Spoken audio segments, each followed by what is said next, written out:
Life sure is tough ahead. Who would have thought? Paralysis from the waist down, all because you didn't listen to your in-laws. From the landline speaker, the energetic voice of Bethany, my MIL, could be heard. One afternoon at the family home. Mom, Terza, holding the receiver, looked confused, glancing at me with a puzzled expression, as if she didn't understand what was being said. Apparently, someone had an accident, and for some reason, this seemed to be a cause for celebration. With a baffled look, my mother asked Bethany, what do you mean by tough? Bethany, on the other end of the phone, laughed heartily as we exchanged confused looks. Having lost Dottie, my FIL, early on, Bethany had expressed a desire to live with me and Neely because I've been living alone for so long, it's lonely, she said. Initially, she said she didn't need rent or help with household chores, but within 2 months. That was just adult politeness. It's only natural to pay a token of gratitude. She had changed her tune, leading to repeated arguments between us, Neely and her. In the end, unable to mend our relationship and at Neely's suggestion, I was in the process of moving out of the in-laws' place, going back and forth to my parents' house to move my things. Bethany, with her nasty nature, made my life difficult daily. Just like when she hurled unpleasant words at me, she bluntly told my mom, "That's why, son's wife. Your stupid daughter failed to brake and caused a major accident. It's utterly ridiculous." Shocked, I spontaneously spoke up towards the speaker. "Son's wife, you mean me? I'm fine, though." "What accident are you talking about?" "My name is Kaylin. I'm 35 years old and currently work as a salesperson for luxury accessories at a department store. Having graduated from college, I've been employed at an accessory shop for nearly 15 years. Though I'm considered a veteran in the workforce, responding to new trends and customer demands is both fun and fulfilling, and I work energetically every day. The age range at work is broad, but as the sales are primarily women's accessories, the staff is predominantly female. Among them, I'm one of the few singles. Though I desired marriage and engaged in matchmaking activities, including friend introductions, I hadn't found a suitable match by the age of 35. Thus, I decided to take a step forward and opened the door to a marriage consultation office. I earnestly listened to the counselor, detailed my values and lifestyle. And, after considering whether we matched, I met Neely, an engineer. He was a year older, pleasant to talk to, and the way he shyly listened to my stories left a very good impression. As we continued to date and learn more about each other, I couldn't help but let my salesperson spiel slip out now and then. But as I talked with him, any stiffness I felt gradually melted away.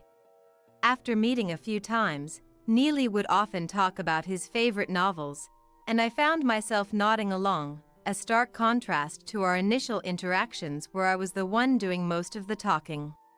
Eventually, we both agreed that we would not find a better match than each other. And based on our deep trust, we decided to get married. We were looking for a new home near Neely's childhood home. Dottie had passed away early but left behind a substantial inheritance, and Bethany, the mother-in-law, continued to live there alone. Neely had moved out after getting a job and rarely came back. It seemed Bethany had been feeling anxious for a long time, and one day, she expressed a desire to live with us. "Being alone all this time makes the loneliness accumulate, and at my age, I have to worry about illness and injuries, don't I? Instead of looking for a new house, I don't need rent if you could live with me here. That way, we could spend more time together, and of course, I wouldn't interfere with a newlywed couple. Could you please consider easing my anxiety?" When we visited to greet her, Bethany seemed gentle and modest. "We'll keep our living areas separate, and since I'm not working, I'll take care of the housework and cleaning," she said. The loneliness of living alone was palpable, and Neely and I couldn't ignore Bethany. Moreover, we had been planning to start infertility treatments, hoping for a child in the future. The treatment would require a long-term commitment and significant medical expenses. We had planned to cut back on our living expenses, but living with the in-laws was supposed to provide not just savings, but also some financial leeway for these treatments. This made us considerably positive about the idea of living together. Honestly, I think it's a wish come true. It's better than living just the two of us in the neighborhood and then moving in together later. It saves us from changing our lifestyle multiple times and wasting money on moving, Neely said. I agree. I don't want Bethany to look so lonely. Living with the in-laws was tense due to the mother-in-law and daughter-in-law relationship, but it seemed like the best solution financially for us and mentally for Bethany. After much discussion, we decided to move in with the in-laws. Upon hearing our decision, Bethany said, "Thank you, truly. Being with family is the greatest happiness." And she cried tears of joy. We moved our belongings in, and our new life began smoothly. However, just a few months later, Bethany's attitude had completely changed. One day, she suddenly said to me with a stern face, "You're always coming home late. What's going on?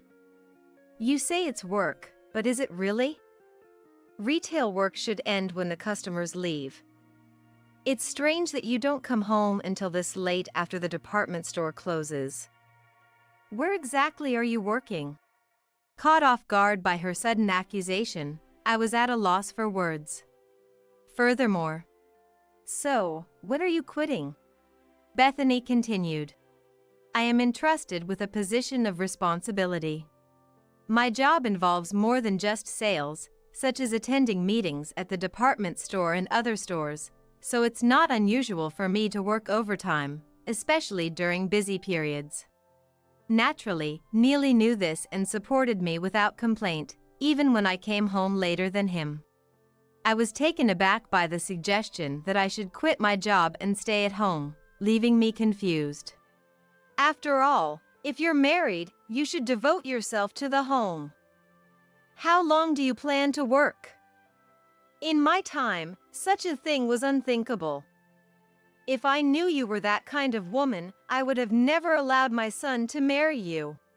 Bethany, I value my work, and Neely and I have decided to support each other while living our lives.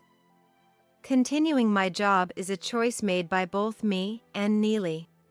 I managed to argue back, trembling. However, Bethany became even more stern and scoffed at my words.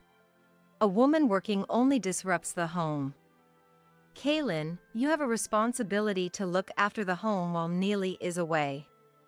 You need to understand that.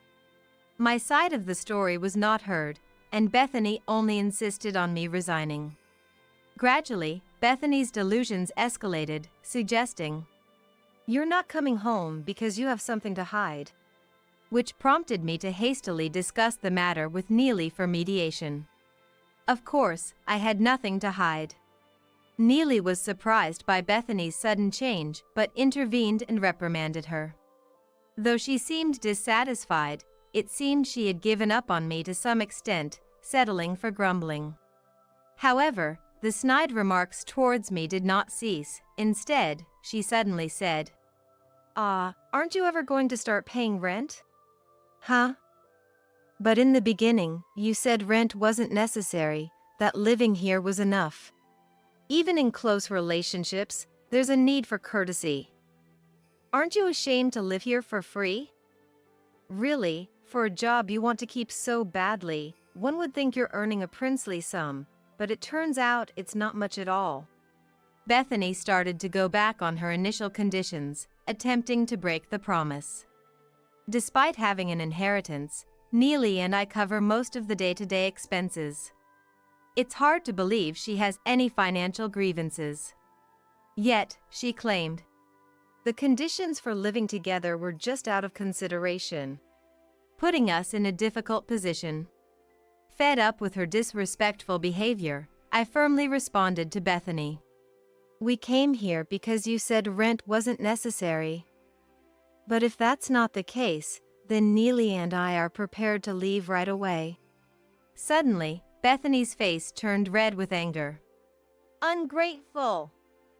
You don't even pay rent, let alone a token of gratitude," causing a commotion. It seemed she wanted to argue that, even if not rent, you should at least offer some token of gratitude for letting you live here.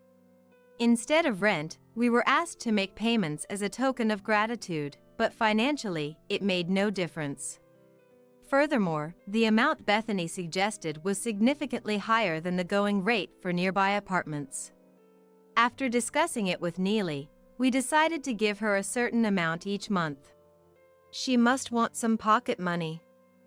She's been living modestly on her own for a while. If a little indulgence can be covered with money, then it should be cheap," Neely said, sounding resigned as if he was also having a hard time dealing with Bethany. Although we didn't agree to the requested amount, we decided to give her a smaller sum as pocket money, which temporarily stopped Bethany's attacks. Although it was unsatisfying, just when we thought one problem was resolved, another incident occurred. Suddenly, Neely's sister, Cheryl, returned home. Cheryl, who had been married and living elsewhere, had divorced for some reason. One day, she arrived unexpectedly with a large trunk, declaring, "I'll be living here from today on. It might come as a surprise, but my husband was cheating on me. So, I slapped the divorce papers on him and left. Don't worry, I've been a housewife for a long time, so I won't be any trouble." Despite her words, "For dinner, let's go out for steak, it'll be a treat," Cheryl demanded. Bethany seemed pleased that Cheryl had returned, clearly siding with her. Cheryl's ex-husband was a wealthy executive, and Cheryl's flashy brand name belongings were noticeable. Imagining her future spending habits made me worried. We had only met a few times during engagement and wedding ceremonies. Being 4 years older, at 40, the slight age difference made our conversations awkward. Moreover, upon learning about my job, "You get an employee discount, right? Why don't you get me some stuff for free? We're family after all," she outrageously said. Both Neely and I were stunned. When I refused, she glared at me irritably and lost interest, saying, "Oh, really? Kaylin is so inconsiderate."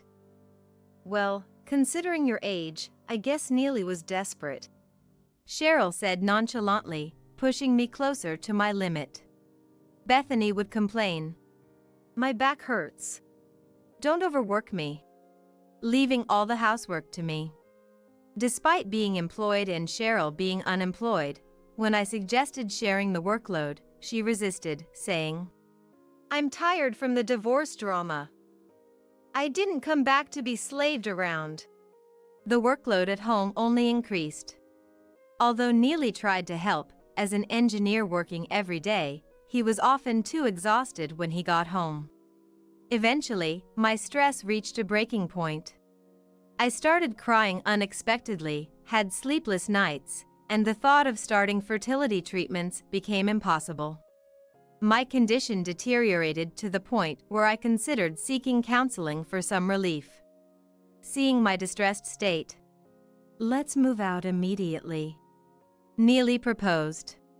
"It's absurd for you to endure this, and I can't let you suffer because of Bethany and the others indefinitely.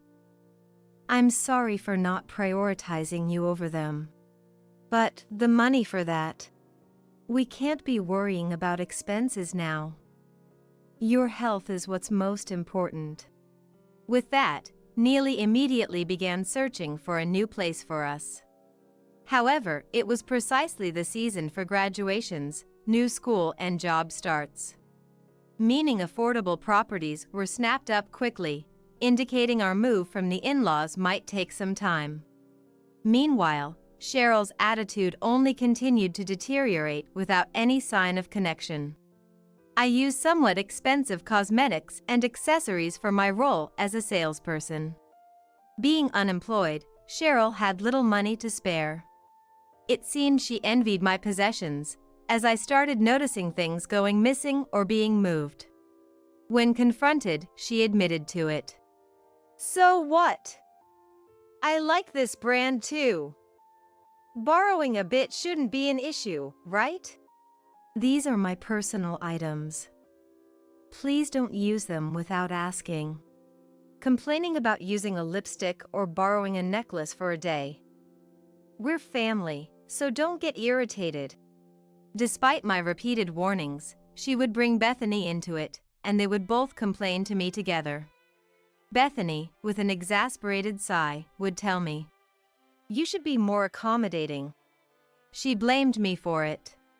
With the situation not improving, I resorted to securing my belongings in a lockable box, only for the lock to be forcefully broken. Standing before the ruined remnants of the small lock, my anger burst forth. "I've repeatedly warned you, and now the lock's been broken. If you can't even respect the basic courtesy of not touching others' belongings, then living together is simply impossible. I'm leaving." Declaring this to them, I started packing my belongings into a large bag hastily. Bethany, enraged, followed me, persisting in her anger. "Think it over. Can't you endure that much?" Realizing I was unmoved, she began making a call somewhere. That call was to my parents' house. Whether Terza answered the phone. "What kind of upbringing have you given Kaylin?" Was heard as a complaint. What Terza replied is unknown, but eventually, I received a call. Was that call from Bethany? She said some really odd things. Kaylin, are you all right? Are things not going well with Bethany? After explaining the situation to Terza, who became incensed on my behalf. "Come back home immediately," she insisted. Neely, upon hearing the details later, assured. "Once we find a new place, I'll come to get you," prompting me to leave. I began packing in earnest, and the following day, I departed from the in-laws. Neither Bethany nor anyone else came to see me off or attempted to persuade me to stay. While commuting between my parents' home, the in-laws, and work, I planned to pack up my belongings at the in-laws. A few weeks later, with an afternoon shift ahead, I spent the morning cleaning at my parents' house. Then, the phone rang. Terza, upon checking. "It's Bethany," and she answered with a puzzled face. As Terza took the call, her expression turned odd, and she signaled me. It seemed Bethany was saying something bizarre over the phone.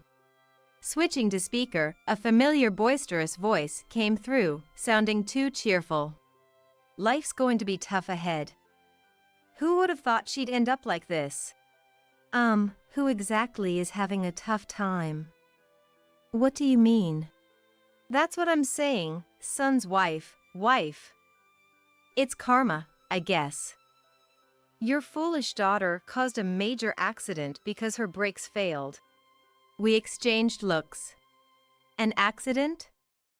I hadn't stepped out of my parents' house this morning.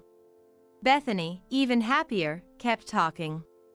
"Causing a major accident before even getting to work. It's all because she didn't quit. It's just absurd." The situation was too confusing with too many unanswered questions. Interrupting Bethany, I spoke into the speaker.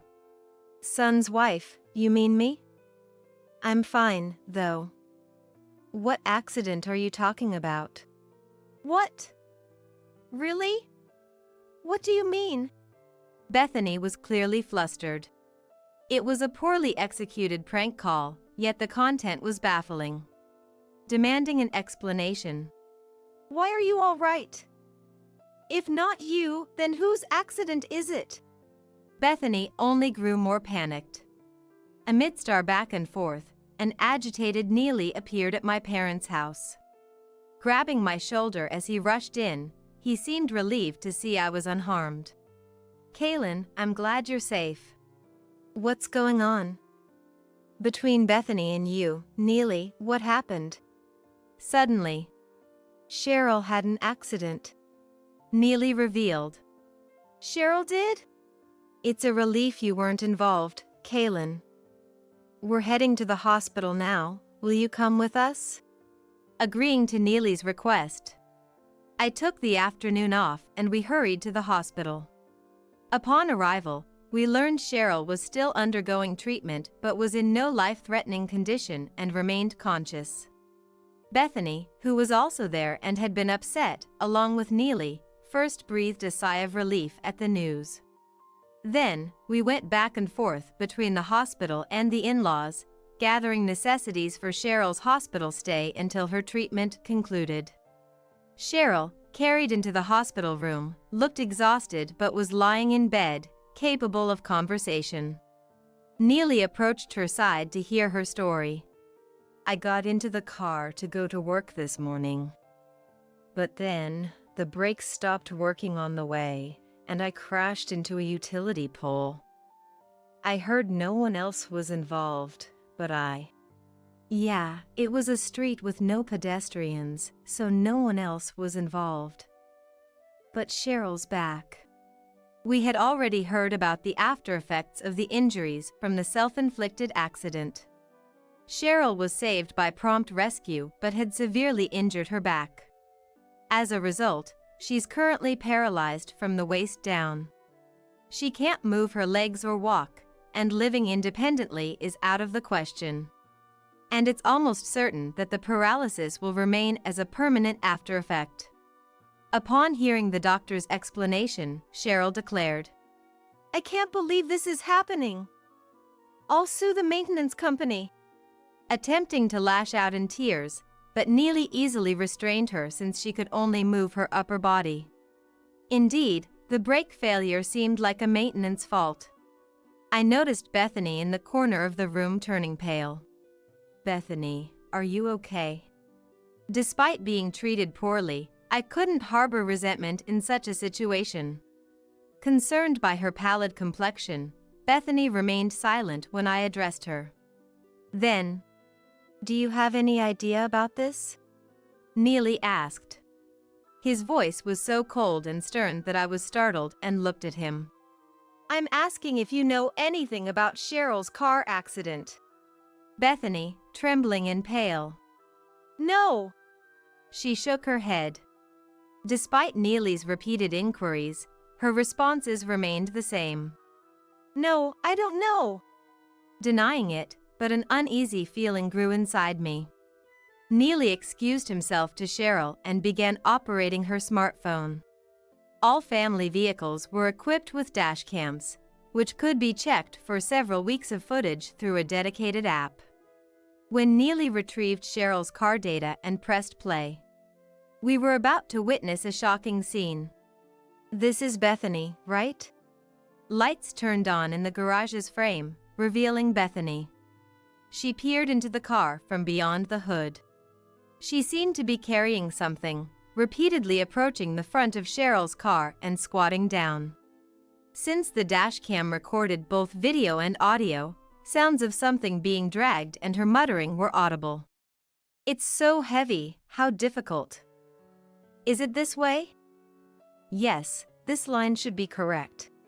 From the occasional words, it was clear she was searching for something under the car. Then a loud snap was heard. She was cutting something underneath the vehicle. Cheryl and I immediately understood what she was doing, feeling the blood drain from our faces. Confronted with the footage, Bethany began to tremble violently. From Bethany's voice in the video, a chilling sentence was heard. "This will send that daughter-in-law straight to hell." The call to my parents' house now made sense. Bethany had intended for me to be the victim of an accident. But instead, it was Cheryl who had the accident. It was clear she mistook my car for Cheryl's, but her tampering was now undeniable. I can't believe it.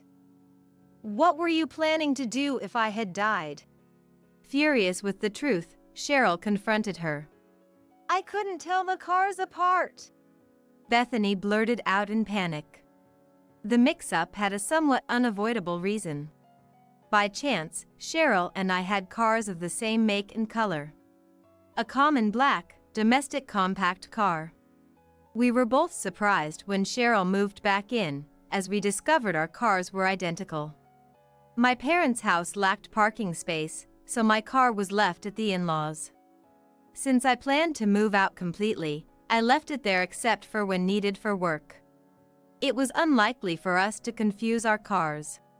We each had designated parking spots in the garage. However, Cheryl often took liberties, choosing whichever spot was more convenient for her at the moment. Despite repeated warnings, the issue never resolved, making it understandable that Bethany couldn't distinguish between them. I had used my car the day before, but upon returning, found Cheryl's car in my spot. Uninterested in conversing, I parked in her spot and went straight to my parents'.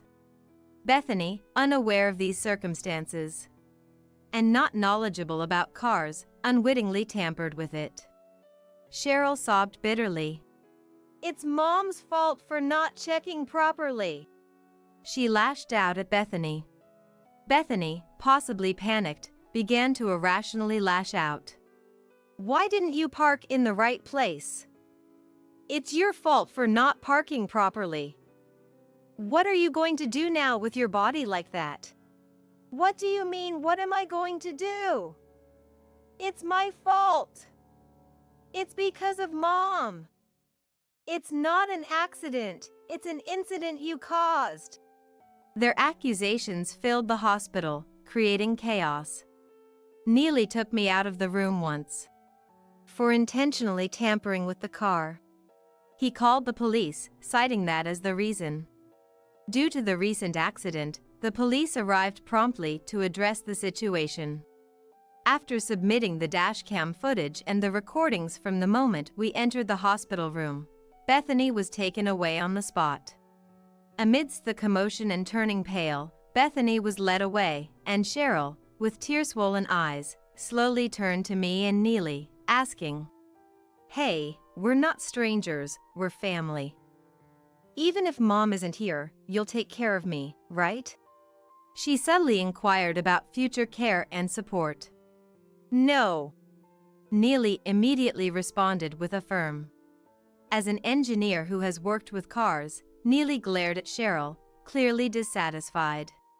The accident's cause partly lies with you. If the brake hose was cut, a warning light should have come on. Plus, if the brake fluid was drained, you'd notice the pedal feeling odd right away. You should have stopped driving the moment you felt something was wrong, instead of forcing it and ending up severely injured. From my point of view, you're the one at fault here, Neely said, cutting her off sharply, and then began to play a video on his smartphone. "Take a look," he said. The video from Cheryl's dashcam showed a different time than before. This morning, before the accident, as she was about to leave for work. Of course, Cheryl was in the frame, clearly struggling to load a heavy object into her car. The object looked like a small safe, which I recognized and exclaimed, "Isn't that your watch safe?" Surprised, I voiced out, and Neely nodded with a stern expression. For some reason, Cheryl was attempting to transport Neely's valuable watch safe, which he had kept secure. Appearing suspicious and rushed, she loaded the safe into the car without checking her surroundings or even buckling her seatbelt, then tried to drive out of the garage. This entire sequence played out before us, with her face turning as pale as Bethany's had earlier. Neely, not allowing any escape, pressed her. "Will you talk?" Cheryl began to confess something unbelievable. Initially, she left for work in the car, Cheryl had explained, but she actually planned to take the safe and the watch to sell everything.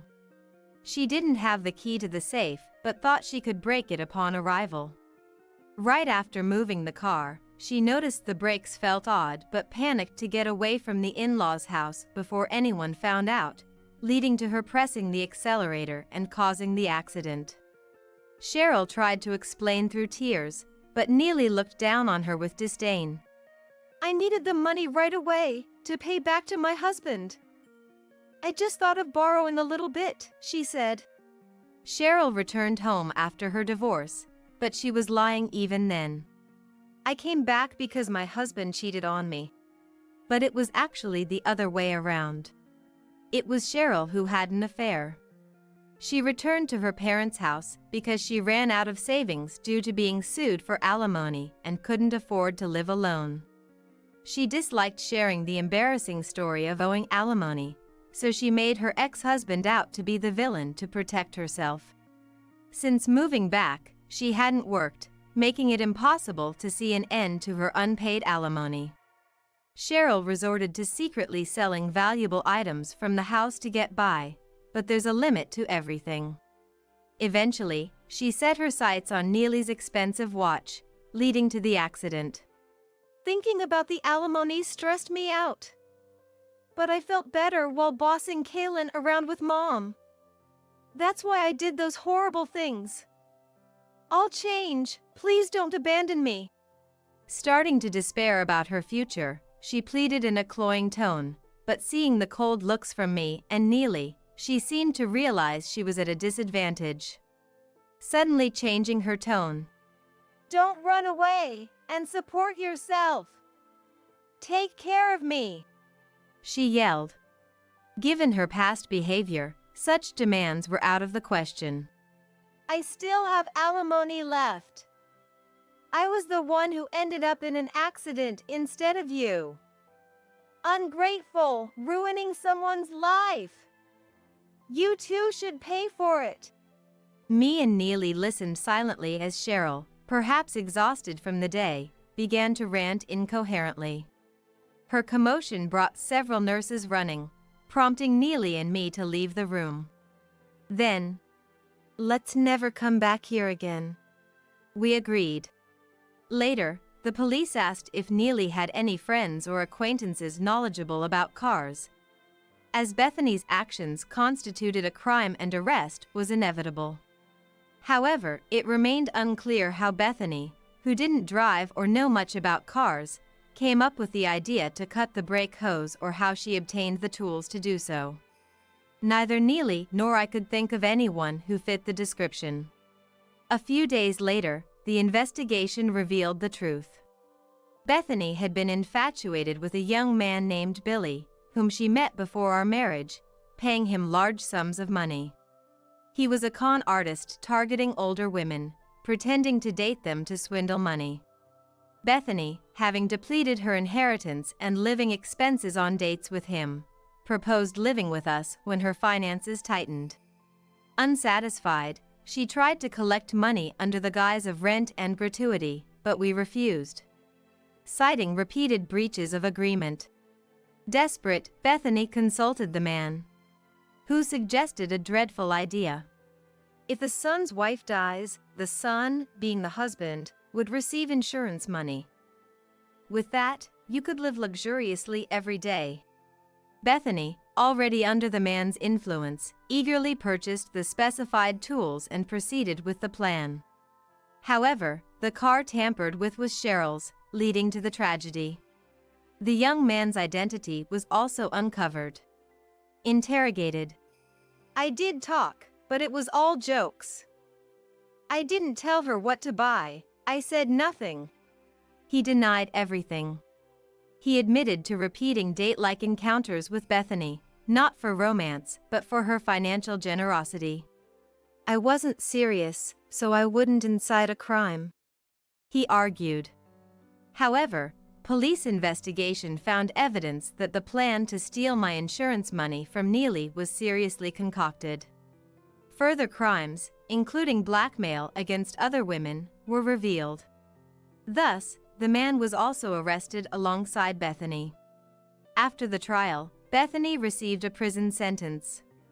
Cheryl, hoping for care, contacted her ex-husband, only to be rebuffed and urged to pay the settlement from their divorce court promptly. She started using a welfare services helper but was so rough and demanding that private services increasingly refused her. Eventually, no one was willing to cater to her whims, leaving her with a stern, unyielding helper. Cheryl complained, "She's too formal and cold. I want someone kind, with warmth." However, no one willing to tolerate Cheryl's unreasonable demands emerged, and the stern helper remained her caregiver. My environment also changed. Because this incident greatly worried my parents, I requested a transfer to a different store closer to my home. This request was granted, and I happily began working near my parents' house. Neely felt uncomfortable staying in the town with the in-laws, so he decided to change jobs and move closer to my parents' home. It's a fresh start in a new place, but he always takes care of me. I caused trouble. The watch Neely had stolen by Cheryl was returned to us by the police after the investigation, though the safe was damaged by the accident's impact. Some of the watches inside were broken, but Neely decided to make these a memento of the entire family, determined to cut ties with the in-laws. We both have gotten used to the new environment. Now, we are choosing a hospital to start infertility treatments, which was our original goal.